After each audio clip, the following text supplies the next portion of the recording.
Hi hello అండి. ఎవరైనా channel subscribe చేయకపోతే వెంటనే సబ్స్క్రైబ్ చేసేయండి. శ్రీజ గారు నోరు మొదటి నుంచి పెద్దది, కానీ ఆవిడ తప్పుగా ఏం బిహేవ్ చేయలేదు. కానీ ఈవిడ ప్రియా గారితో ఉండడం వల్ల ప్రియా గారు నెగిటివ్ అవుతున్నారు. సో ఆ ఇంపాక్ట్ శ్రీజ గారి మీద పడుతుంది. మనం అగ్ని పరీక్ష నుంచి చూస్తుంటే ఆవిడ అన్ని టాస్క్లు ఆడి గెలిచారు.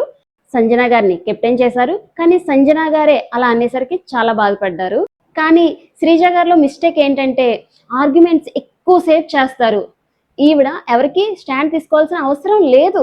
ఓన్లీ సిచ్యువేషన్ కి తగ్గట్టుగా స్టాండ్ తీసుకుంటున్నారు. అలాగే మొన్న నాగ్ సార్ దగ్గర, రాము గారి దగ్గర అవసరం లేకుండా స్టాండ్ తీసుకుంటుంది అనేసేసరికి ఒక్కసారిగా ఏడ్చేసింది.